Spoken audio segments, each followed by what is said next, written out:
above all powers, above all kings, above all nature and all created things, above all wisdom and all the ways of man. You were here before the world began. Above all kingdoms, above all thrones, above all wonders the world has ever known, above all wealth and treasures of the earth, there's no way to measure what you're worth. Crucified, laid behind the stone, you lived to die, rejected and loved like a rose, trampled on the ground. You took the fall and thought of me above all.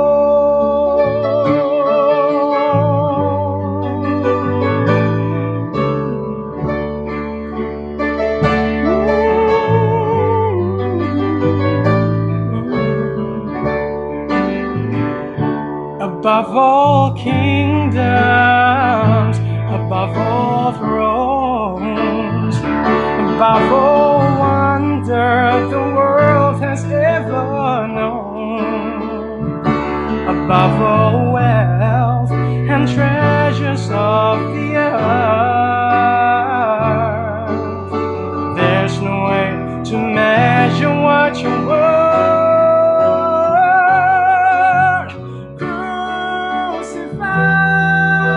Laid behind the stone, you lived to die, rejected and alone like a rose, trampled on the ground. You took the fall and thought of me, yeah, above all.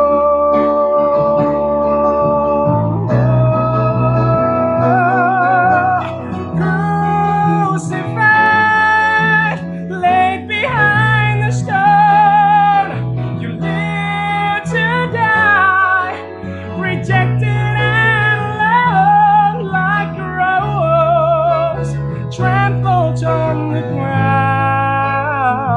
You took the fall and thought of me, oh, above all, like a rose, trampled on the ground.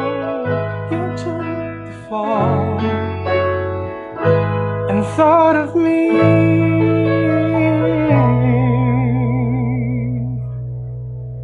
above all.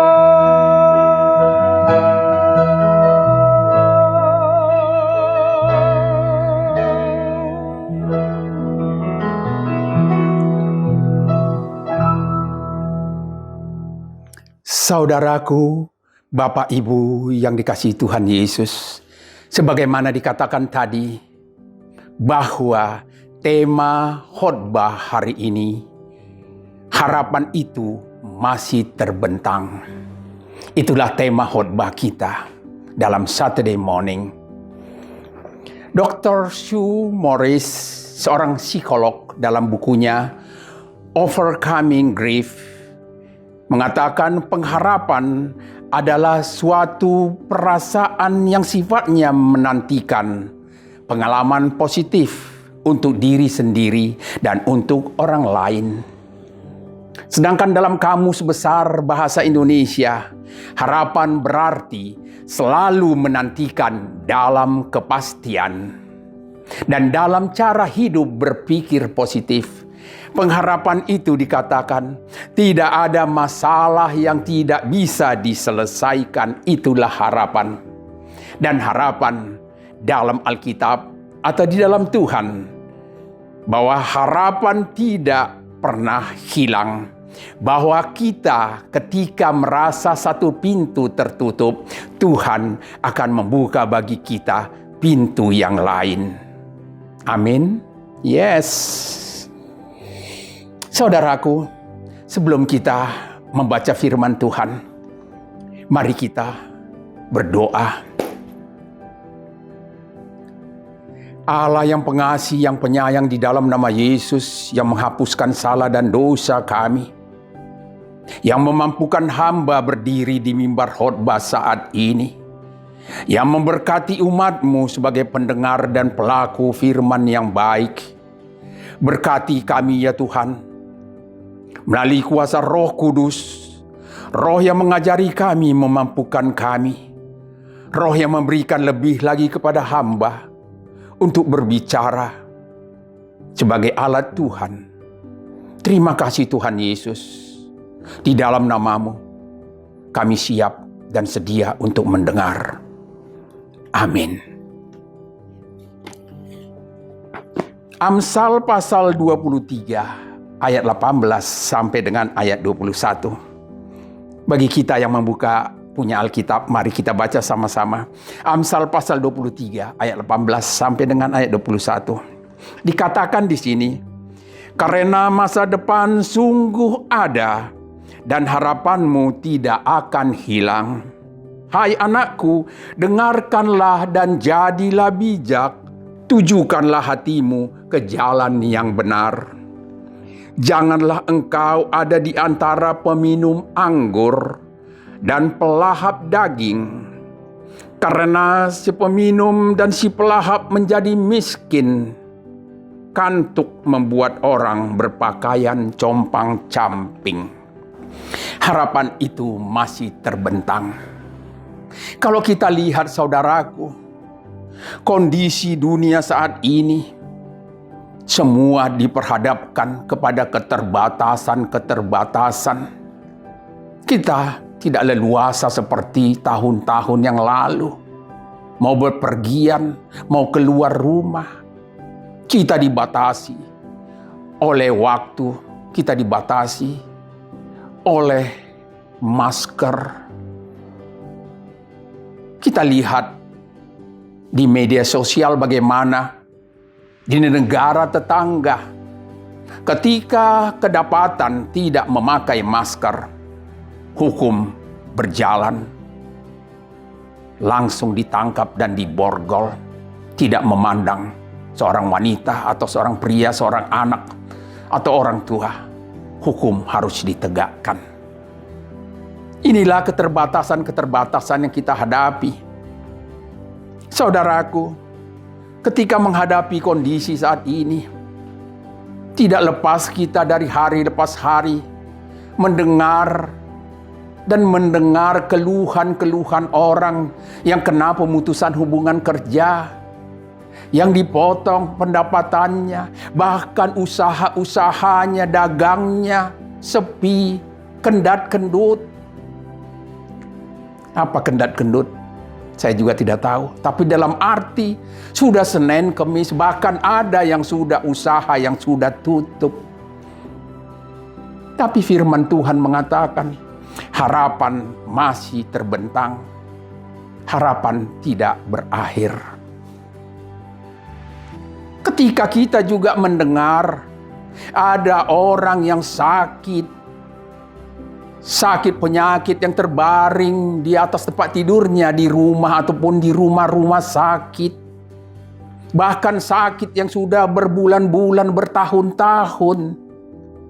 Bahkan ada yang kita dengar juga rumah tangga yang relasi hubungan antara suami dan istri sudah tidak harmonis. Relasi antara orang tua dan anak juga sudah terganggu. Orang tua membuat tawar hati anak-anaknya. Istri yang tidak patuh kepada suaminya sebagaimana di dalam Tuhan. Patuh kepada suami bukan berarti harus apa yang dikatakan suami diikuti. Dikatakan patuh sebagaimana di dalam Tuhan. Begitu juga suami yang tidak atau kurang mengasihi dan masih berlaku kasar terhadap istrinya. Begitu juga anak-anak yang tidak menghormati kedua orang tuanya. Itu terjadi saat ini. Terlebih pada saat-saat pandemi si COVID-19. Bahkan di antara anak-anak yang bersaudara terjadi perselisihan, terjadi saling diam dan menjauh. Tapi firman Tuhan hari ini berkata, masih ada harapan itu. Masa depanmu masih ada, tidak dan belum berakhir. Saudaraku, dikatakan Tuhan itu setia. Yes. Tuhan itu ada. Yes. Tuhan itu hadir. Tuhan itu tidak pernah tidur. Yes. Dia Allah omnipoten, Allah omnipresent, Allah omniscient. Yes. Itu katanya. Tapi kita sebagai orang-orang percaya harus mendalami, merenungkan, harus percaya bahwa apa yang dikatakan Alkitab, bahwa Tuhan itu penuh belas kasihan, Dia hadir. Nyata itu saudaraku, bila kita mau melakukan firman yang kita dengar dan kita baca. Tuhan setia. Apakah kita yang empunya, yang merasakan permasalahan-permasalahan, merasakan depresi, kita yang diperhadapkan dengan ketidaknyamanan hidup saat ini, apakah kita percaya kepada Tuhan yang berulang-ulang sudah mengundang kita? Kita yang letih, lesu, dan berbeban berat. Tuhan Yesus mengatakan, marilah kepadaku semua yang letih, lesu, dan berbeban berat. Aku, kata Tuhan Allah, akan memberikan kelegaan kepadamu. Apakah kita mau menerima undangan Tuhan itu? Bila kita mau menerima undangan Tuhan, mari kita lanjut ke ayat selanjutnya, ayat 19. Dikatakan di sini, hai anakku, dengarkanlah dan jadilah bijak. Tujukanlah hatimu ke jalan yang benar. Dengarkanlah dan bijaklah. Bijak berarti mengadakan pemikiran yang berdasarkan kasih dan hukum-hukum Tuhan ke dalam jalan yang benar dikatakan tadi. Tujukan hatimu ke dalam jalan yang benar, yaitu Dialah Yesus, itu jalan yang benar. Apakah kita sudah menunjukkan hati dan pikiran kita? Mari kita renungkan saudaraku. Penulis Amsal mengajarkan bagaimana seorang anak harus bersikap. Bila kita adalah anak, bila kita menyatakan saya adalah anak Tuhan, berarti Tuhan itu adalah Bapakku. Bapa yang mengajari kita untuk tetap di dalam jalan dan kebenaran, untuk tidak putus asa, untuk tetap di dalam pengharapan bahwa masa depanmu masih ada. Mari saudaraku, kita buka apa yang dikatakan oleh pemazmur Bani Korah dalam Mazmur 43 ayat 5. Ini Mazmur Bani Korah pasal 43 ayat 5 dikatakan di sini, saya baca saudaraku. Ini adalah jeritan Bani Korah, kerinduan Bani Korah kepada Allah. Kalau kita lihat di dalam pasal 42 dan 43, 3 kali ucapan Bani Korah ini, Bani Korah berbicara kepada dirinya sendiri. Karena dia tahu, merasakan bagaimana penderitaan itu. Dikatakan di ayat 5, mengapa engkau tertekan hai jiwaku? Bani Korah berkata kepada jiwanya, kepada dirinya sendiri, mengapa engkau tertekan hai jiwaku? Dan mengapa engkau gelisah di dalam diriku?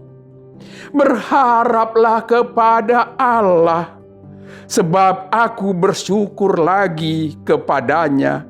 penolongku dan Allahku. Dari ungkapan atau dari bahasa, dari tindakan Bani Korah ini, saya juga sudah lama terinspirasi untuk berbicara kepada jiwa saya, kepada diri saya. Dan kita juga boleh terinspirasi untuk sekali-sekali kita berbicara kepada diri kita. Ya, mari kita lakukan Bapak Ibu, saudaraku yang terkasih. Kenapa Bani Korah mengeluhkan atau berbicara kepada jiwanya, kepada dirinya? Sampai 3 kali masalah hal yang sama, kalimat yang sama di dalam pasal 42 sampai 43 ini Bani Korah berbicara kepada dirinya sendiri. Mari kita lihat di dalam pasal 42 ayat 4. Bani Korah mengatakan dalam Mazmur ini, air mataku menjadi makananku siang dan malam. Karena sepanjang hari orang berkata kepadaku, di mana Allahmu? Inilah yang sangat mengecewakan Bani Korah, sehingga dia bertanya kepada dirinya, mengapa engkau tertekan hai jiwaku? Mengapa engkau gelisah di dalam diriku? Ini karena manusia dunia berkata kepadanya, di mana Allahmu? Ketika kita juga bermasalah, pasti orang-orang dunia mengatakan, di mana Allahmu hai Pak Siregar? Di mana Allahmu hai saudaraku? Engkau yang rajin bergereja, rajin berdoa, rajin baca Alkitab, tetapi kenapa engkau masih berkekurangan? Kenapa engkau masih didiami oleh masalah dan sakit penyakit? Berbulan-bulan bahkan bertahun-tahun masih engkau terbaring di tempat tidurmu. Engkau yang masih kurang relasi dalam hubungan suami istri, relasi antara orang tua dan anak, begitu sebaliknya antara anak sesama, anak bersaudara. Jeritkan, berbicara saudaraku kepada dirimu sendiri. Mengapa engkau tertekan hai jiwaku? Dan mengapa engkau gelisah di dalam diriku? Katakan saudaraku, di dalam kerinduanmu kepada Allah, kerinduan bagaimana seekor rusa yang rindu akan sungai yang berair, rindu akan air kehidupan. Mari saudaraku, kita renungkan siapa kita yang menderita, yang bermasalah, yang depresi, yang berharap kepada Tuhan. Tapi hari ini firman Tuhan mengatakan, masa depan itu masih ada saudaraku, dan harapan itu tidak pernah hilang. Yes, amin saudaraku. Katakan, terima kasih Tuhan, bahwa engkau telah menyegarkan jiwaku. Engkau mengingatkan untuk aku tetap datang kepadamu. Sebagaimana Bani Korah tadi mengatakan, berharaplah kepada Allah, sebab aku bersyukur lagi kepadanya, bersyukur bahwa Tuhan masih mengingatkan kita untuk kita berharap kepada Allah. Allah sebagai penolong, Allah yang tetap hadir, tidak pernah meninggalkan kita. Kita yang terkadang lupa akan Allah itu. Mazmur 121 ayat 1. Aku melayangkan mataku ke gunung-gunung. Dari manakah datangnya pertolonganku? Pertolonganku ialah dari Tuhan, Allah yang menciptakan langit dan bumi. Tuhan yang menciptakan segala isinya. Tuhan yang menciptakan saudara dan saya. Dari Dia pertolongan kita. Sekalipun aku berjalan dalam lembah kekelaman, aku tidak takut bahaya. Sebab Engkau besertaku, gadamu dan tongkatmu, itulah yang menghibur aku. Bahwa gada Tuhan yang melindungi kita dan tongkat Tuhan yang menuntun kita, itu yang akan menghibur kita, yang kita masih boleh berucap bersyukur kepada Tuhan. Indah saudaraku, katakan indah. Indah yang bertuhan itu. Yes. Perhatikan tadi apa yang dikatakan Daud dalam Mazmur 23 ayat 4. Neraka jadi sorga, sekalipun aku berjalan dalam lembah kekelaman, aku tidak takut bahaya, sebab gadamu dan tongkatmu itulah yang menghibur aku, melindungi aku. Masalah menjadi sukacita, karena kita tahu bahwa di balik masalah itu ada rencana Tuhan yang indah bila kita datang dan datang terus kepada Tuhan, bersyukur dan bersyukur, berdoa dan berharap bahwa harapan itu masih ada. Masa depan itu tetap ada di tangan Tuhan bagi kita yang percaya kepadanya. Saudaraku, kita lanjut ke ayat 20 dan 21. Janganlah engkau ada di antara peminum anggur dan pelahap daging, karena sepeminum dan si pelahap menjadi miskin, dan kantuk membuat orang berpakaian compang-camping. Coba saya tekankan apa yang dikatakan oleh Yesaya. Yesaya pasal 5 ayat 11. Supaya kita tahu mengapa janganlah kita bergaul, janganlah kita ada di antara peminum anggur. Celakalah mereka yang bangun pagi-pagi dan terus mencari minuman keras dan duduk-duduk sampai malam hari, sedang badannya dihangatkan anggur. Jadi celaka orang yang bangun pagi-pagi terus mencari minuman keras, bukan mencari dan menyapa Tuhan. Sia-sia kehidupan orang-orang seperti ini. Dikatakan ayat 20, orang-orang seperti ini akan jatuh miskin, pakaiannya akan compang-camping. Karena bagi mereka pemabuk, peminum, tidak ada masa depan, tidak ada pengharapan. Karena dunia mereka adalah dunia kedagingan. Perhatikan saudaraku, kesimpulannya ada 3. Yang pertama, masa depan masih ada dan harapan tidak pernah berakhir. Sertakan Tuhan dalam hidupmu. Yang kedua, lakukan sesuatu apapun itu di dalam hidup dan kehidupanmu supaya engkau tidak berkekurangan. Yang ketiga, diberkati dan berbahagialah orang yang tidak berjalan, orang yang tidak berdiri, orang yang tidak duduk di kumpulan orang-orang yang tidak benar, tetapi kesukaannya adalah firman Tuhan dan merenungkan firman itu, apa yang sudah disampaikan hari ini di dalam kehidupannya dan melakukannya. Kasih karunia Tuhan Yesus menyertai saudara dan saya, Alfa dan Omega. Amin. Like a rose trampled on the ground, you took the fall and thought of me.